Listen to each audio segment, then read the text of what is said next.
It's my pleasure to introduce Max Vindas, our presenter, assisted this evening by two representatives of Arizona's Nature Tours, Federico Solano and Guillermo Aguilar. I have had the pleasure of birding with Max in Costa Rica many times.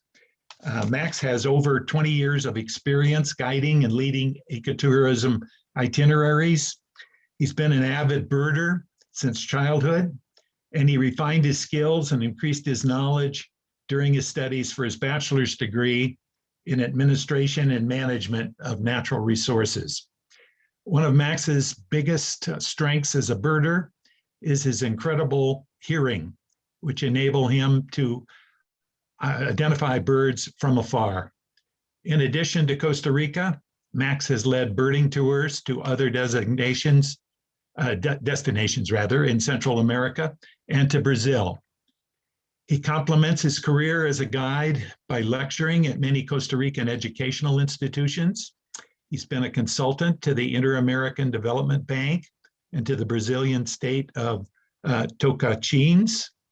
And in 2004, when he helped them develop the tourism potential of state parks of Cantao and Jalapão. Max has published many articles in Costa Rica and Brazil regarding the development of sustainable tourism. He's guided for such organizations as Lindblad Expeditions and the National Geographic Society. He's a member of the Ornithological Union of Costa Rica. He's fluent in Portuguese and Spanish, as well as English, and he volunteers for the Red Cross. Max, we're pleased to have you tonight to talk about the wonders of birding in Costa Rica. Max?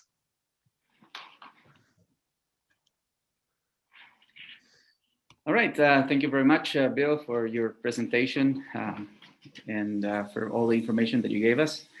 I love birding with Bill, and I'm looking forward for more visits to Costa Rica, because we always had a lot of fun traveling through our country. So basically what we're going to do is we're going to go through this presentation, and I'm going to show you a few videos. There's going to be some videos in the presentation and then some information. And of course, we're going to be talking a lot about birds, but we're also going to be talking a lot about Costa Rica. So this is my first little video here, and this is a good way of starting this presentation is with this video.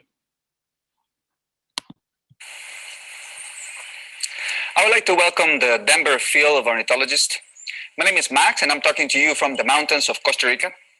And since I'm talking to a Denver audience, I guess my conversation today is going to be from paradise to paradise. So today we're going to be speaking about Costa Rica and why Costa Rica, its birds, and much more. And the first part of our conversation is going to be, why much more?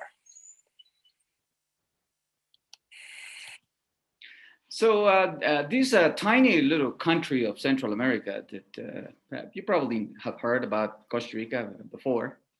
There's only 5 million Costa Ricans, and the country is only about 30,000 square miles. We do have a large ocean portion, but the land portion is only about 30,000 square miles. But I want to tell you that Costa Rica is extremely mountainous. There is so many mountains, volcanoes. So the the relief is so big. So there's the highest mountain is like 10,000 feet or so, a little over 10,000 feet, that if you were to iron Costa Rica would be about the size of Texas. So that's in our favor. You'll think it's a small country, I could travel from place to place very easily, but because of the mountains, you will see how much larger it is. And there is a lot of little details about this country that makes it special. We have very high literacy rate. The country, it puts a great effort in education. And we also use most of our energy. As a matter of fact, 98% of our energy is renewable resources. We have the oldest democracy in actually Latin America. We don't have a standing army. We abolished the army in 1948, and that gives us a lot more room to spend money in education.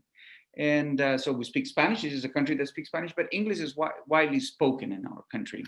And we do have a native population. So we have about 5% of the population that are native, divided into 5 major groups.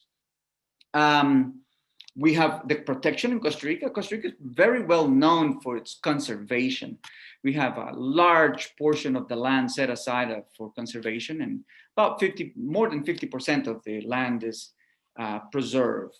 So we possess about 5% of the biodiversity of the world. And we have 11 conservation areas, 28 national parks. We have lots of wetlands, biological reserve, and of course, private reserve, biological corridors. I mean, all kinds of places where birds can dwell, of course.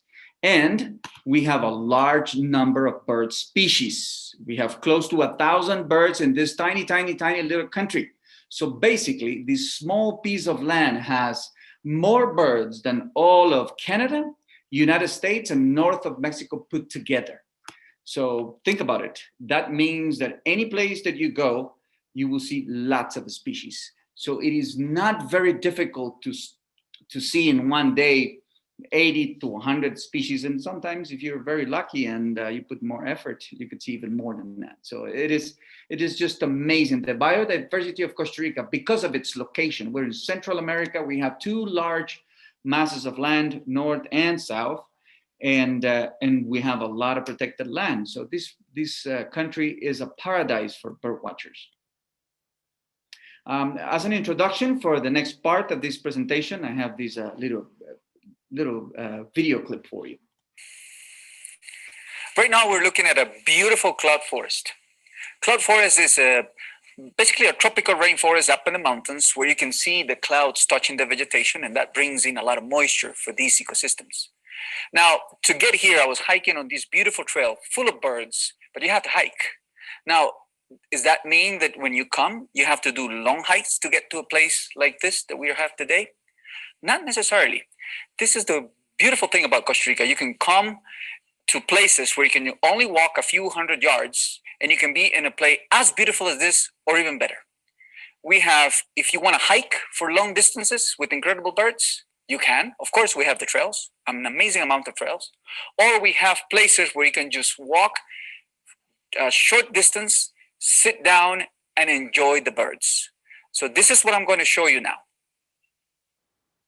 Long time ago, when Bill first started coming, we had to rough it a little bit. And so there was not as much as infrastructure and not so many things, but that's long gone.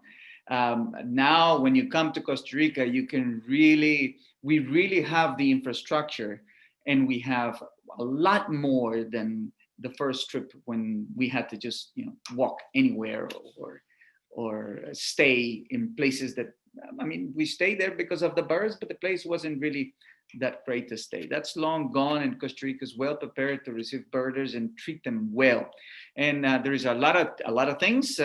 Maybe if you've been in Costa Rica, you might see a few new things that in this presentation. I mean, of course, it is impossible to show you everything.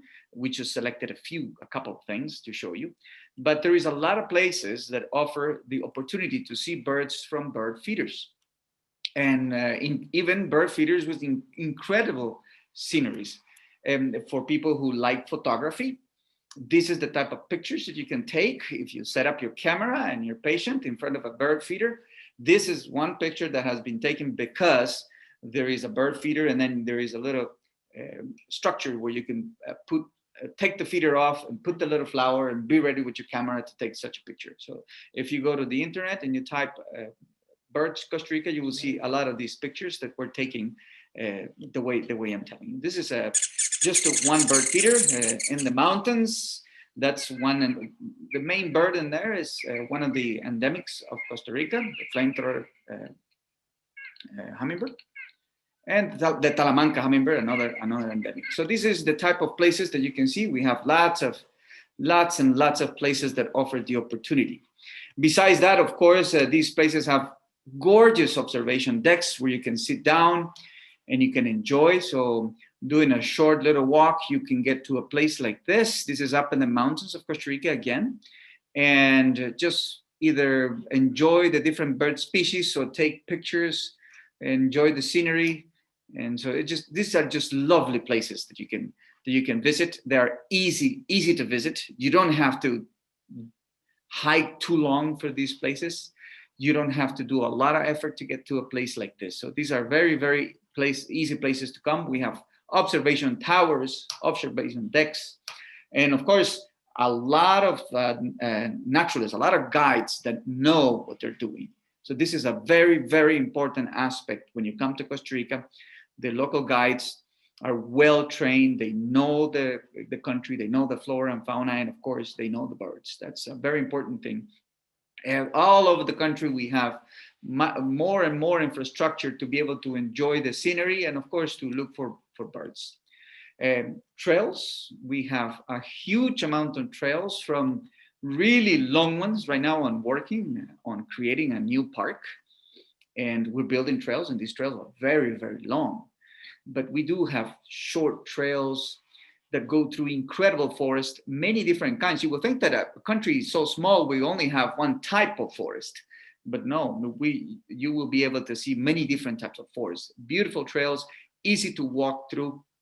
You can walk as long as you want, because we have trails for all the choices, right? Every choices.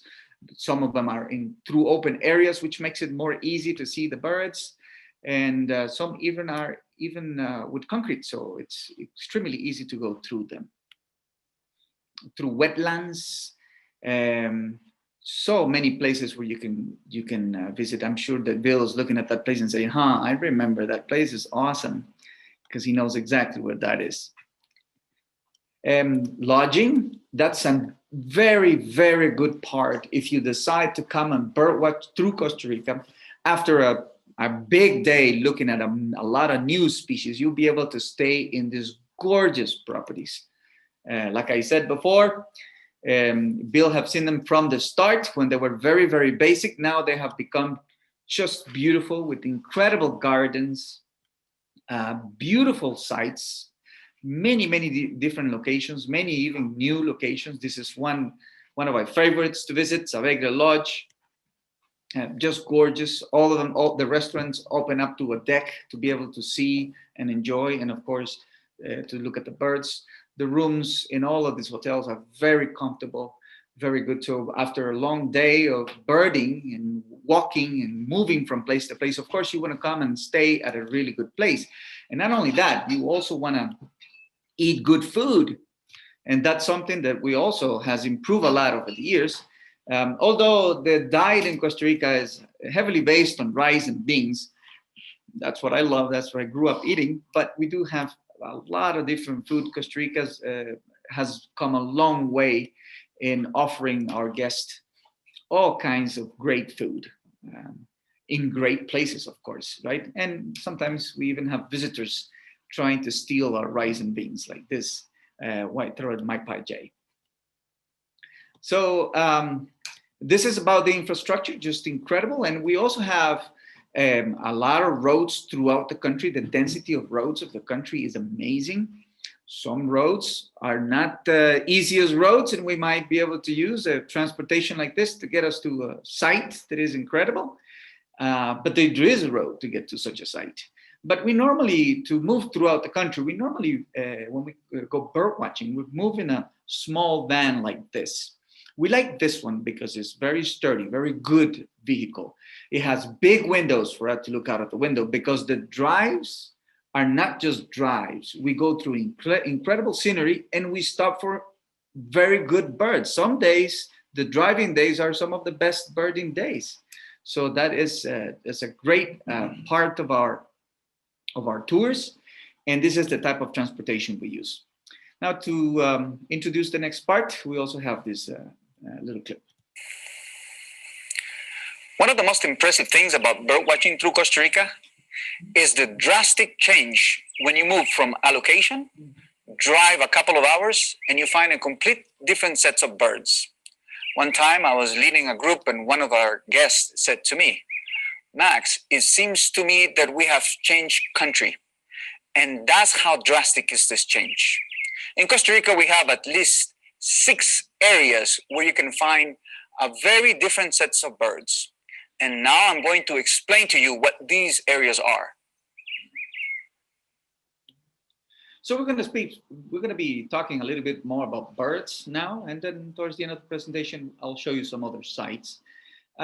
So like I was saying before, we have 6 areas of the country, and I want you to understand that there are a group of birds that you can find pretty much everywhere in the country. And so we like to try to, in the first day, try to see as many of possible of those general birds. So when we move to one of these areas, one of these regions throughout the country, then we will be concentrating in the new ones.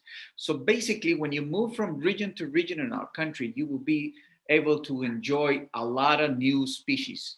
And you will immediately notice, because every location, to me, every location has its own tune or its own song. It's like music, right? So in one place, you hear this music that is compounded by all these instruments, and you come to a different region of Costa Rica, and you will have a complete different tune. It is amazing to listen to this, because it's really a drastic change when you move from place to place, because of course the birds are quite different from place to place. Some of the highlights of these locations, of course, we have a lot of different birds, and it's very difficult for me to say I'm going to put this one in the presentation or this one in the presentation, because I just, it's like somebody asked me, what is your favorite bird? I really don't know what to say. It's very, very hard, although there are some birds that I like. Well, everybody loves toucans. We have 6 toucan species throughout the country, some easier to see than others. This is the keelbill or rainbow-bill toucan. And this toucan, it's fairly common to see on the Caribbean side. And of course, people that come to Costa Rica, they want to see these beautiful big birds. Not only that, they also want to see the rare small ones. So I'll show you some of these birds through this presentation. The toucans are, of course, people's favorite, and especially when the people are starting to birdwatch. These are some of the, or people who never birdwatched before. This is the best way you can introduce the person, a kid, for example, to become a bird watcher. They see something like this coming very close to you at a bird feeder or on a tree in one of the trails, and they're going to fall in love with the birds. These birds, this toucan is one of those birds that it's capable of transforming the life of a person. Macaws are great, incredible birds on the Caribbean side.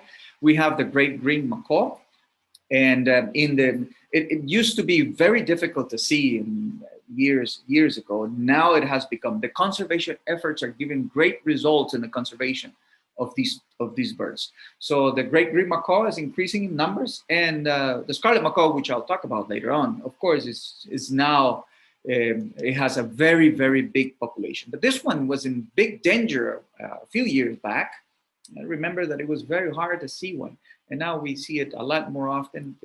Conservation efforts have given good results. We have the beautiful tanagers, like the crimson colored tanager. Tanagers are one of the specialties of the tropics. People want to come to the tropics, and they want to see tanagers. They vary so much in colors. There's so many beautiful different birds. And just look at this one. The crimson colored tanager is just a great example of these birds. Nicaraguan finch is one of the specialties. Maybe not as colorful as the tanagers that I just showed you, but this one is quite rare. This bird is only found basically a part of Nicaragua, then through the Caribbean side of Costa Rica, and it enters a small section on the Caribbean side of Panama. So this is one of the specialties of our country, this interesting bird. The antshrikes. These group of birds, we call them antshrikes because it's an ant bird. There's a group of birds that we call the antbirds. This is also another very interesting group of birds that people have to travel to the New World tropics to see, because you can't find them anywhere in the world. And we call them antbirds. They're now, because of taxonomy, divided into several different families. But they have something in common. Many of them love to follow army ants. So when you have army ants on a trail, the army ants are going to be moving, catching everything that moves. And so many creatures are going to be trying to escape from the advance of the army ants. And these birds are going to use that to catch a lot of insects, because the insects are normally quite cryptic. They're hiding in the bushes. They're so difficult. You come through the rainforest and you think you'll see insects everywhere. No, you won't. They're hiding. And so because of this, when the ants are present, the insects become very, very obvious. Now, this one is an ant shrike, simply because if you look at the form of that bill, it looks like a shrike. So it's an ant bird that looks like a shrike. And like that, we have ant birds that look like a wren. And so we call it ant wrens, and so on and so forth, right? So when you come, you will be able to show you many different ant bird species. It's a great, great group for bird watchers. They're normally more difficult to look, easy to locate, they vocalize quite a lot, and easy to identify because of the vocalization. That's something really, really good in tropical rainforest. Tropical rainforest is so dense, birds have to vocalize quite a lot to be able to communicate with the others, because the vegetation is dense. And so that's how we can find new species. The cloud forest, like the videos that you were looking at, we were actually in this new park that I'm working, and it's in a cloud forest. The cloud forest is a beautiful location, normally middle elevation. We call this middle elevation forest, and very nice because the climate, or it's a lot cooler than the lowlands, and it's very nice to walk through, very easy to, very comfortable temperatures, I'm going to say. And of course, we have incredible specialties in the cloud forest. One of the big icons of the cloud forest of Costa Rica is, of course, the resplendent quetzal. This quetzal is a Central American bird. It is found in a few countries of Central America. I will have to say that is Guatemala's national bird. But if people want to see a quetzal, you better come to Costa Rica. Some places in Panama have also some, but Costa Rica is the best place to be able to see these birds. We have a healthy population of quetzals. And so this is the country that you come to see. Although it's the Guatemala's national bird, Costa Rica is the country that you visit to be able to look for these bird species. And the cotingas are just an incredible group in the cloud forest. Although this cotinga, this particular one, the three-wattled bellbird, makes migrations from the lowlands to from the highlands to the lowlands in some occasions. It is a bird that we normally find in the cloud forest, and it's just an amazing bird. To hear this bird calling, it's a privilege. It's just incredible. It really sounds like a bell, like a huge, just an incredible sound. What an incredible species to see. This one is very difficult. This one is, I'm going to say, it's got to be in the top 100 more rare birds of the world. And just look at this incredible thing. The bird neck umbrella bird is an amazing bird, found mostly middle elevations in the Caribbean side of Costa Rica.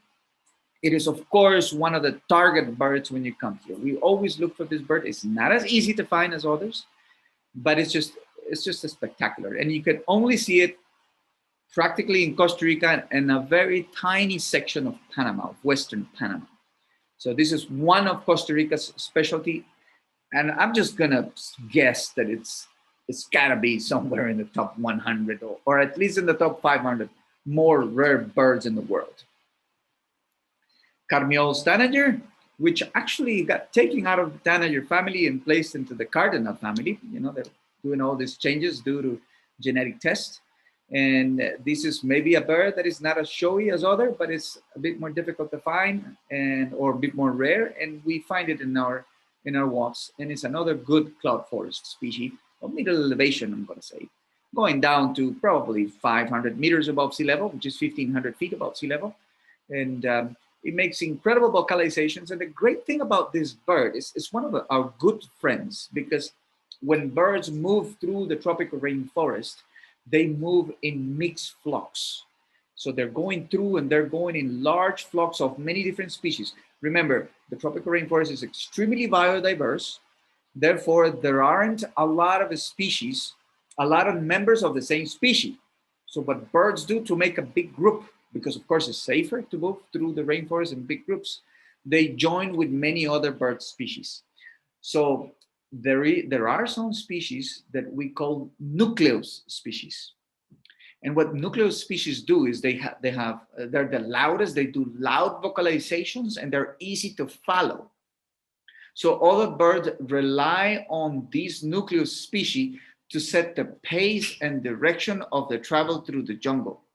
The carmiol tanager is one of these nucleus species. So whenever we hear a carmiol tanager, we know there is a whole bunch of species coming. We get all excited and ready, because when you are in the middle of a mixed flock, I mean, you're on your own. I mean, I can shut out a few names and a few things, but it's just a whole bunch of birds coming through, and you got to see whatever you can.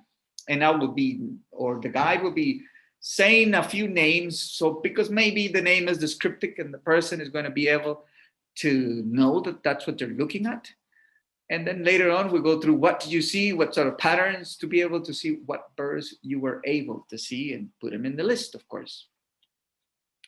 Of course, the wrens are quite important. We have a large number of wren species. This is the great-breasted wood wren, which is also quite regional. And as one of those groups that it's hard to find. In fact, when you think about these birds, you have to think of birds that go through the dense vegetation, cave dwellers, if you like the name of the family of this bird. That's what it says, is the cave dweller family. And but the good thing about the wrens is, once again, they have loud vocalizations, beautiful calls, beautiful. Among the most beautiful of all the calls are these bird species, the wrens. Some of them, there is even a wren called the song wren, of course, because the calls are so beautiful. And then we also have this where the cloud forest was in the middle elevation, but we also have the highland forest. Once you move up to 6,000 feet of elevation, you will think you moved to a different planet, because the birds are going to be so different. And the great thing about the highlands is the huge amount of species that are just endemic, that are not found anywhere else. For example, the long-tailed silky flycatcher, and of course the long-tailed silky flycatcher has, or the silky flycatcher family has two species in Costa Rica. Both are endemic. They only go into Panama, Western Panama, a little bit into the highlands of Western Panama, just a small portion. And these are specialties of our country. The long-tailed silky flycatchers are specialties. You come to Costa Rica to see this bird. You can't see it pretty much anywhere else. So the highlands are great for that. All the birds are specialty. This one has a bit longer range in Central America, the flame-colored tanager, which is one of the few that's still in the tanager family, because a lot of these got moved out. But just another beautiful bird from the mountains. Tanagers are always people favorite, and the good thing about the flame-colored tanager is that it comes to feeders, so it's easy to take pictures of these birds. That's another Costa Rica's specialty. Just when I think of a striking bird, when you want to come to Costa Rica and you want to see a striking bird, the golden brow chlorofonia is one of them. I mean, one thing is to see it there in that picture, but when you gaze at it with your binoculars in a beautiful hike through the mountains of the highlands of Costa Rica, it's just an incredible bird to see. A beautiful low voice, and that you can detect and try to call, but it's just astonishing to see this bird. So definitely one of the Costa Rica's specialties is the golden brow chlorofonia. The timberline wren, even more restricted in range, only about 6,000 feet above sea level in the mountains of Costa Rica and a tiny portion of Western Panama. It is extremely specific. So we go to the highest, where actually you go beyond the trees, of course, timberline wren, into the vegetation, short bushes, short vegetation. You don't find more trees. You go above the tree line, and then we look for this bird. But the great thing is you can drive to these places and just get off and walk a little bit and look for the timberline wren. This will be a jewel in anybody's bird list. Beautiful bird, and once again, all of them have loud voices, so we can try to locate them a little bit better. Just a great bird species. Elegant euphonia, Central American bird, beautiful in colors. It's another one of the targets when we go to the mountains of Costa Rica. And they love to feed on the mistletoe. So we always look for trees with mistletoes to look for the chlorophonium. And then we go to the North Pacific of Costa Rica. Now, the picture you see there of the coast of the North Pacific was taken in the rainy season. So you see it like the rest of the land that you've seen. But the North Pacific side of Costa Rica has a very drastic change in seasons.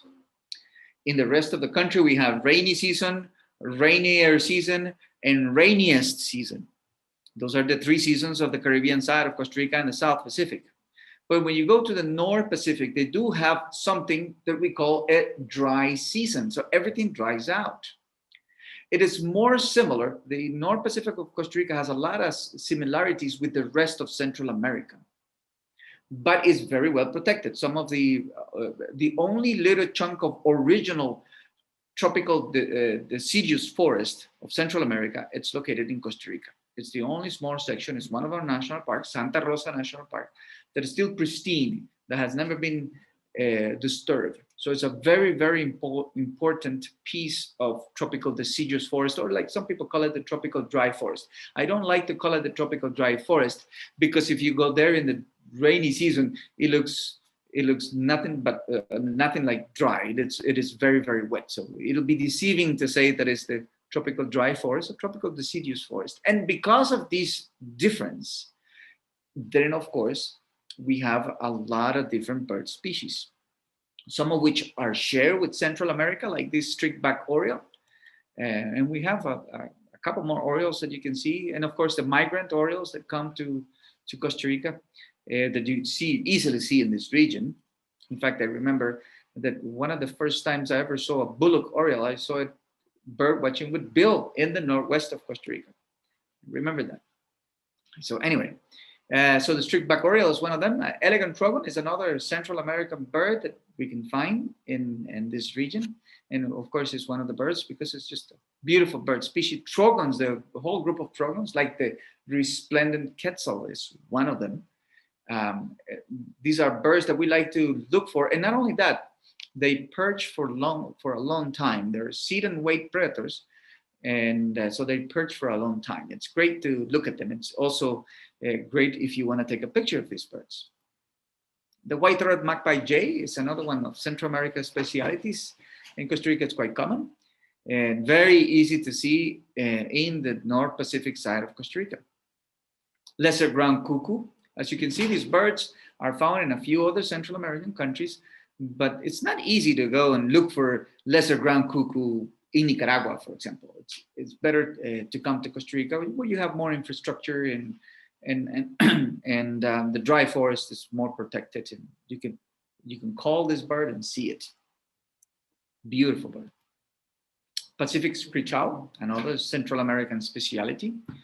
The group of owls, of course, many of them you have to go at night, but the Pacific screech owl is one of those birds that normally in the locations that we visit, the owners of the properties know where they hang out. So we know where they purchase and we go and look for it that way. So we don't have to go out at night to look for this bird. We do night outings and we look for owls at night. Of course, the percentage of owls or nocturnal birds with the diurnal birds, it's very different. And therefore, when you go out, you're lucky if you see 1 or 2 or 3 owl species, different than when you go out during the day that you see lots of birds, lots and lots of bird species. Now, the South Pacific of Costa Rica, it's quite special. The reason to that is because there is some very high mountains that separate the South Pacific rainforest from the Caribbean side. Mountains that are up to 11,000, 13,000 feet high. And because of this, it'll be very difficult. And of course, when you go north, you find the dry forest. So there is a dry forest in the north. Then when you go into Panama, there is a peninsula that sticks out called the Azuero Peninsula.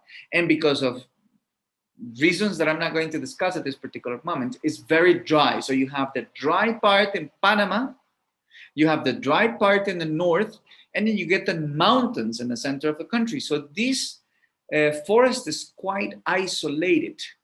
It's very, very isolated. And the part between the border of Costa Rica and the dry part of Panama is an area of cattle raising, it's cattle ranches.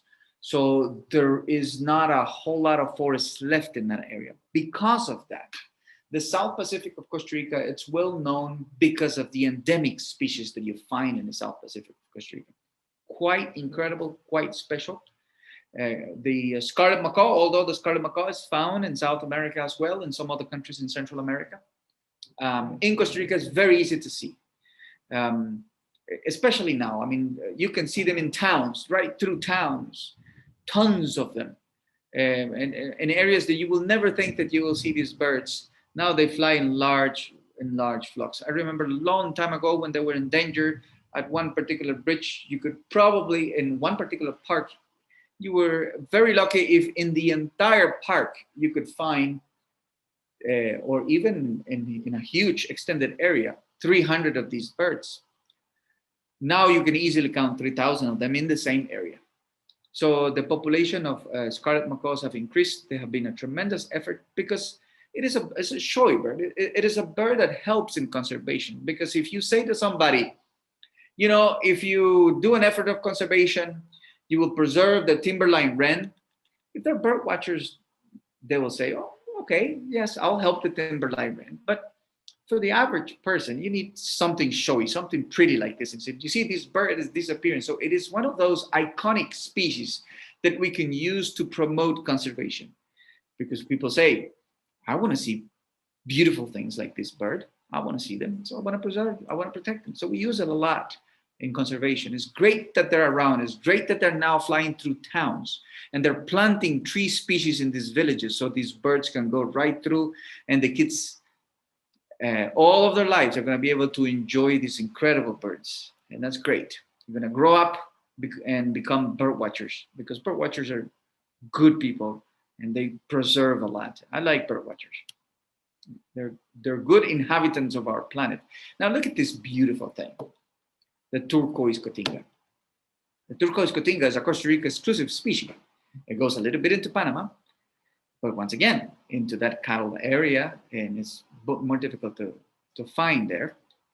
But in Costa Rica, also, it's not the most common of the birds. It will be a target bird, but this is just incredible. And this is a picture of it. The picture doesn't capture its magic. When you see it in the wild, it is a complete different experience. Look at this gorgeous little thing. Manakins are incredible. I love manakins. They're among my favorite birds. And I told you in the beginning, it's hard for me to say that one bird is my favorite, but manakins are awesome.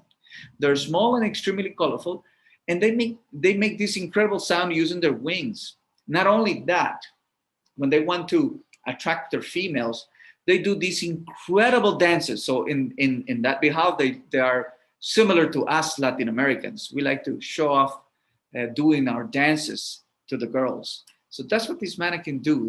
It's like a Latin American and a dance party trying to show off. And if you could ever see one of these birds doing these dances, it's incredible. You can also see them in videos in YouTube.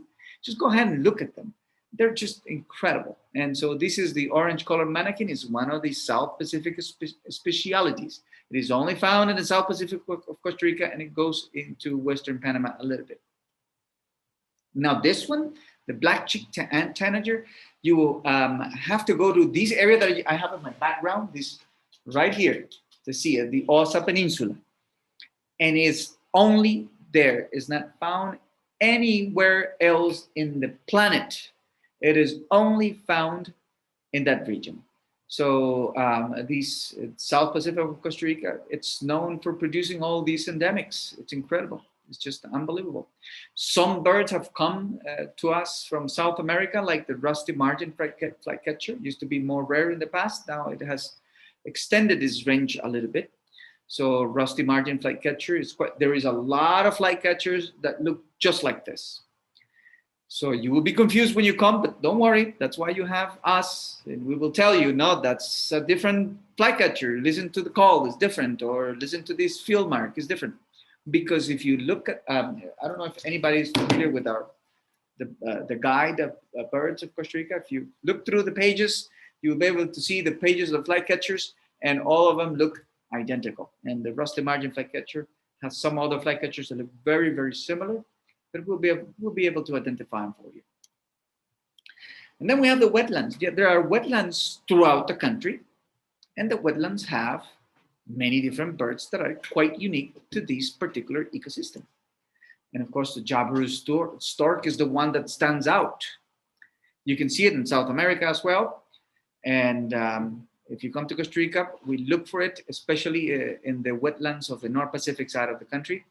So you go through the wetlands and this bird completely stands out. And if you ever find it in a nest, it's just incredible. Roseate spoonbill, which is a bit more well-known. It goes all the way up almost into North America. So it goes into North America. So you're probably more familiar with this, but it's still a very beautiful bird that you find in our wetlands. The American pygmy kingfisher, a little bit more difficult, and maybe you're not familiar with this. This is a tiny, I know that it looks big in the picture, but this is a tiny kingfisher. We have also 6 species of kingfishers that we'll be showing you throughout the country. And this is just the most beautiful jewel of the kingfishers, the American pygmy kingfisher. Another endemic, the mangrove hummingbird, is a Costa Rica endemic. So we go through the mangrove, and basically what we do is look just for hummingbird, because 98% of the times, if you go to through a mangrove forest, you will see it'll be a mangrove hummingbird. Mangrove vireo, although that extent in other mangroves of Central America, is also quite special and quite difficult to find, quite rare.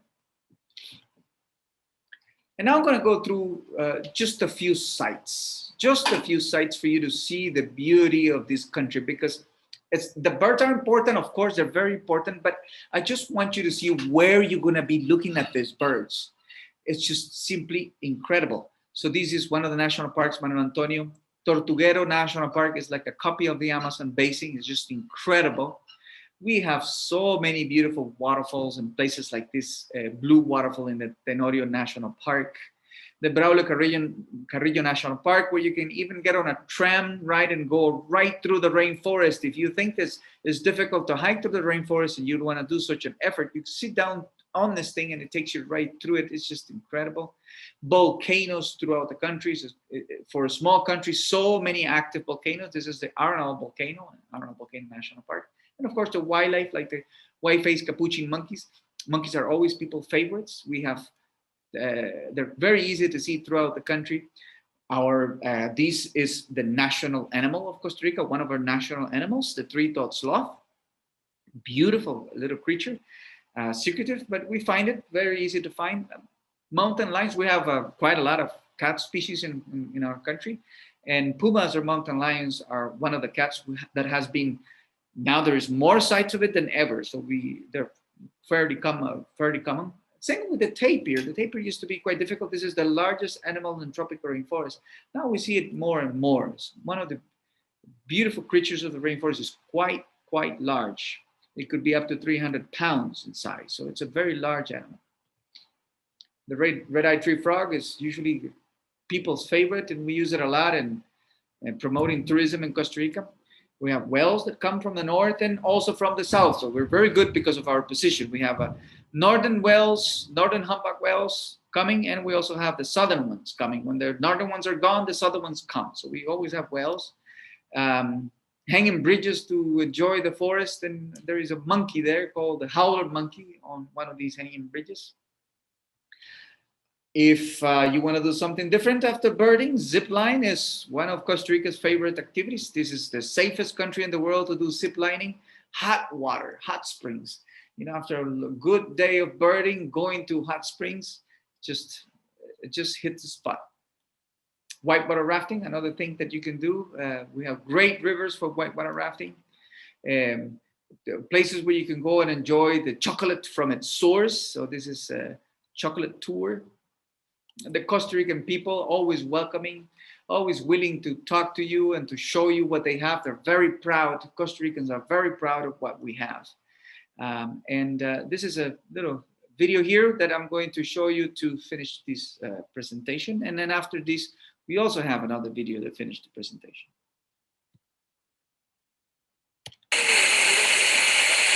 As you have seen from this presentation, Costa Rica offers the opportunity to see an incredible amount of bird species, but Costa Rica is much more in culture, food, incredible lush vegetation, beautiful scenery, wildlife, waterfalls.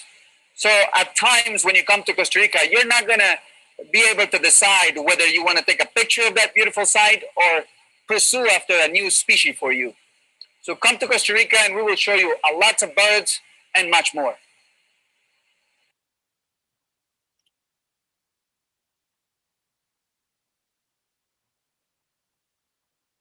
In the jungle, the city jungle, the human works tonight.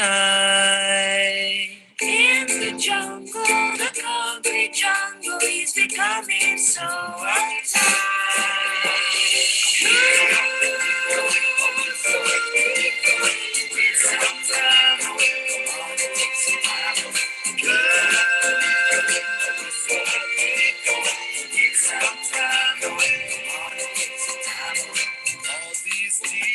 And budget ceiling are making you a bore.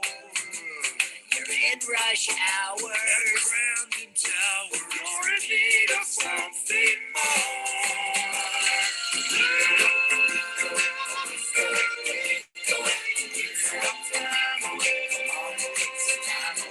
We've been worried, you seem so hurried. Your workday never ends. If you need restoring, then let's go explore to a waterfall with all of your friends.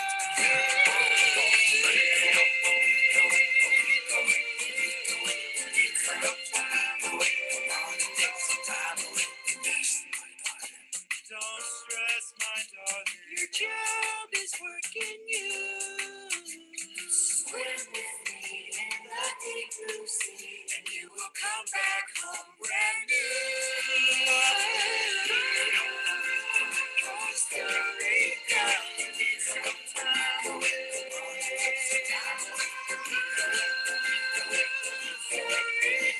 You need some time away.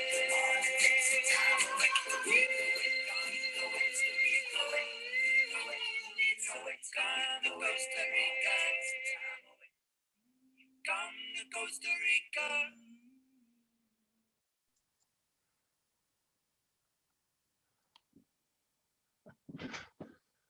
Max, thank you so much. What a wonderful presentation, and what a great representation of the birds and the other wildlife, and just the ambiance of the wonderful Costa Rica, the rich coast.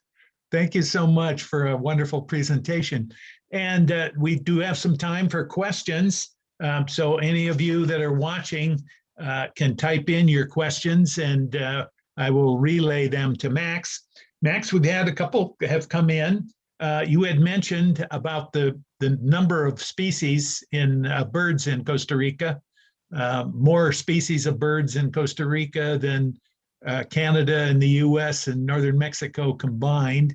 Can you, and I think you mentioned something like close to 1,000 species. Somebody had asked us more about the numbers of species of birds in Costa Rica. Yes, it's like 946 species, something like this is the number. That's great. There is a couple that has been cited in the last few days, and people are trying to search for a way to prove it. And so we'll probably increase over the, probably in a few years, we'll get to be 1,000 species. And many of those are neotropical migrants, right? The birds that spend some time up here in North America and then migrate and spend the winter in Costa Rica and other Central American countries. That is correct, and that's a very, very important subject, because your birds need a place to stay in the winter, and this country is doing a really good job in taking good care of your birds, and you know that not everyone is doing the same. So by coming to Costa Rica, you're supporting such a thing. If you like to see these beautiful backyard birds that you get in your feeders, that you put in the back of your house, if you want to see them back, you better support a little country like Costa Rica that is doing the things correct, and also that the neighboring countries are also learning in the ways we're doing, because we started a little earlier than them. And so nothing better for your birds that Costa Rica stays good and healthy. Well, and two of the programs you have for conservation, one would be growing shade-grown coffee. And also, can you talk a little bit about how a portion of your gas tax goes towards preserving habitat? Yeah, that is very, very important. Coffee is people come to Costa Rica, they have to drink coffee. Costa Rican coffee it's awesome. And in the latter years, we've been promoting that all the coffee of Costa Rica is grown under the shade. There are many reasons to do that. It is good for the coffee. There are many, many reasons. But the main reason is to protect the birds that are going to use that habitat. So we've been promoting more and more shade-grown coffee. But it's more complicated than that, because it's not enough to just have one tree species that is easy to handle shading the coffee. You have to have a diversity of tree species shading the coffee. And a very important way of trying to preserve areas that are private. There are many people who own property because they took over that property in the 50s when it was just free. You could go out and take it. So all these people have properties in these remote places, and they thought they could produce something, and they cleared them.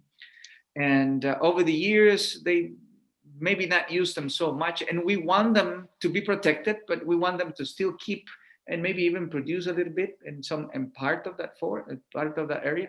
But how do you promote these people to protect their private land? After all, it's their land.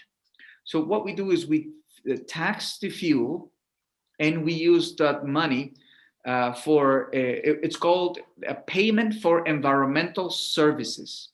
Payment for environmental services. So if you have a property, especially if it's along a biological corridor or along a water basin, then you can subscribe to this program, and they will pay you an amount of money per year, because you're providing environmental services, which is water, biodiversity, carbon fixing, and things of that nature. It's a great system. Okay. What's the best time to go to Costa Rica for birding? Oh, that's a tough question. I will say, anytime you come, you'll see lots of birds. Before they start migrating back, it's a peak. So between end of January, February, and March would be a good peak. If you want to see, let's say, the migration of the hawk migration, where we have 4 million hawks going through a small portion of our country, then you have to come in October. So very soon I'm going to head that way to see the hawk migration. And so we do have throughout the year, we have a good time. If you come in the off season, there's less people, better to travel throughout the country, I guess. But basically, I will say that that peak before they start migrating, the migrants start going north. So when they start displaying and doing all these things, end of January, February, March. Okay. How about climate change? Have you seen any changes in the environment and bird populations, wildlife populations in general, fauna, flora, as a result of climate changes during the times that you've been active in the field? The good thing about the tropics is that because it's in the center, it's tropical rainforest, it doesn't get these huge effects, but we do see them. What we see are subtle things that maybe the average person are not going to notice. For example, maybe a toucan showing up higher up in elevation than normal. And a toucan could be a tremendous pressure on a bird like the quetzal, because it'll go into their nest. That's the reason why they have that long bill. They can go, well, one of the reasons, they have many reasons for that long bill. They can go inside the nest. There is a cavity on a tree, and they can steal the eggs or the chicks.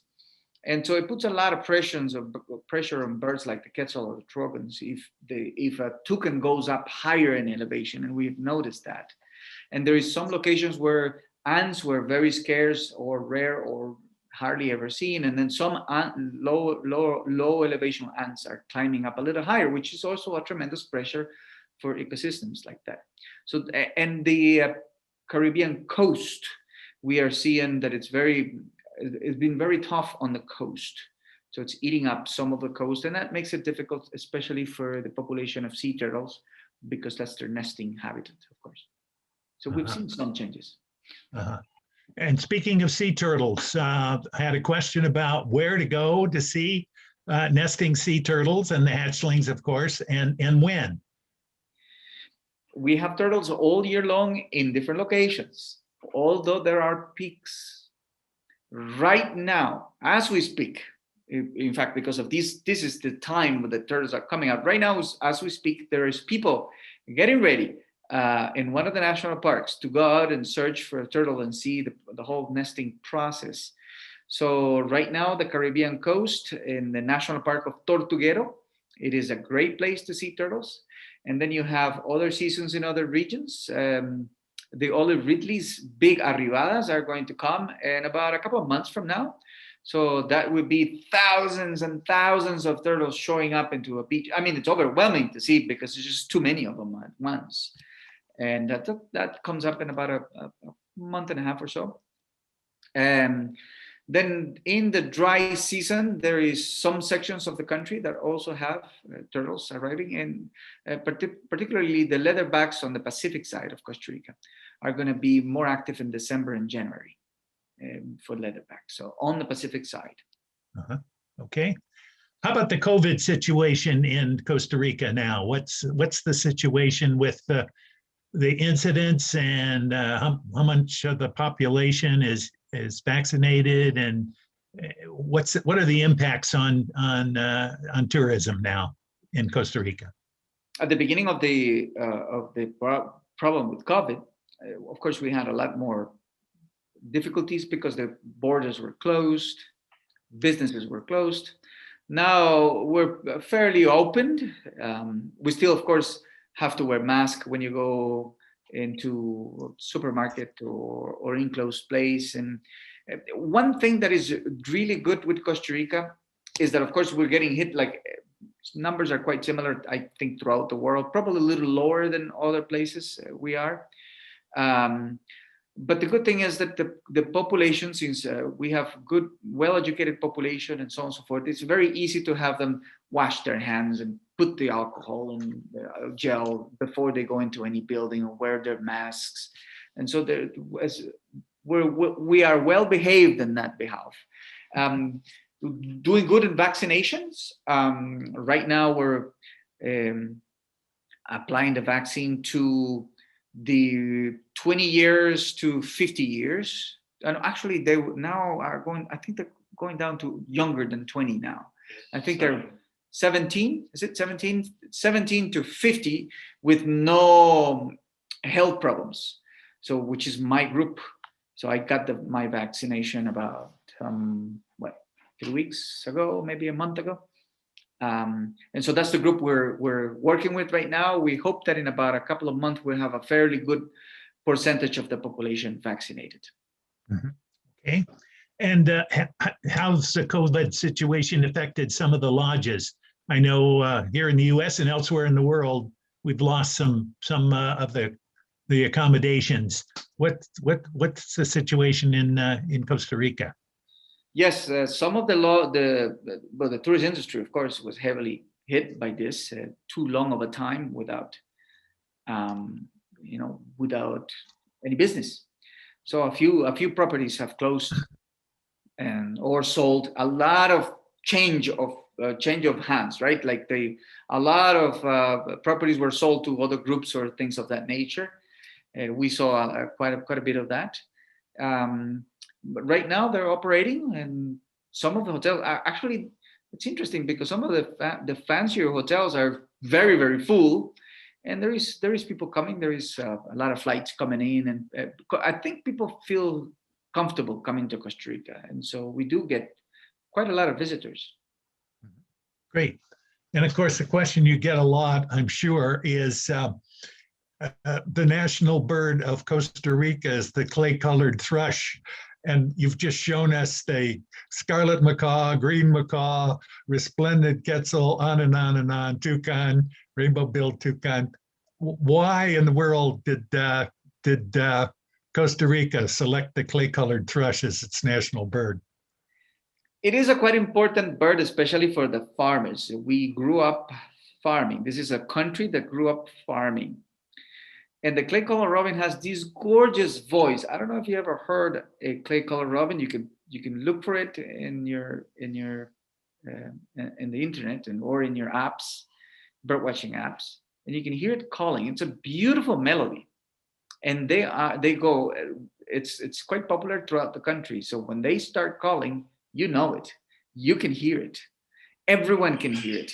It is a very good time for farmers, for them to know that the rains are coming, and so they can plan different crops. Some crops require to be cultivated when it begins, the rainy season begins, and then harvest in a drier time, and so on and so forth. So it was very important at the period of time for the Costa Ricans. But let me tell you one thing. If you see a scarlet macaw, like the picture I show you, it is a gorgeous bird. I'm going to say that is well dressed. But as soon as the scarlet macaw opens its beak, you know what comes out? Quack! Quack! Look at our beautiful robin. It's humble looking. You know, you look at it, it's just an average bird. But when he opens his mouth, this gorgeous music comes out of it. So it doesn't really matter how you dress up. What matters is what comes out of you. Wouldn't you agree with me? Sure. Okay. Also,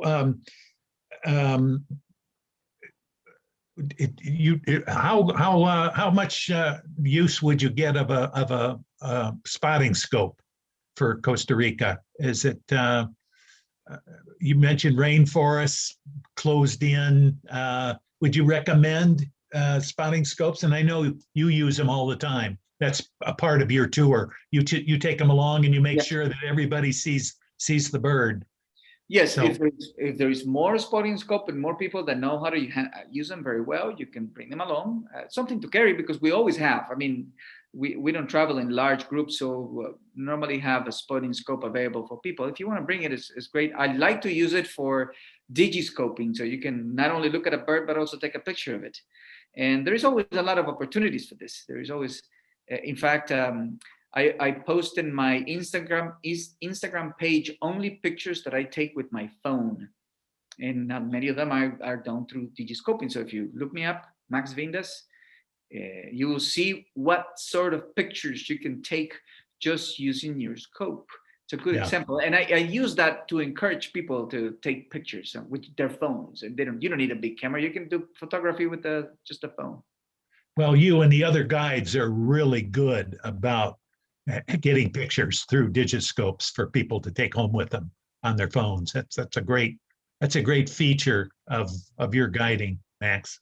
And it's also, Bill, I'm going to add that it's very important for us. The digiscoping, we have taken the digiscoping as an emblem in Costa Rica for a simple reason. If I take a beautiful picture of a bird and digiscoping, it's going to go into the media, and people are going to share it. And what we want is to fill the internet with beautiful pictures of wildlife. We want to do that. So if I take a good pictures on somebody's phone, I know that picture is going to go into one of the social media and it's going to be shared around. And so that multiplies the appreciation for birds and for nature in general. If you preserve birds, you're conserving or preserving nature in general.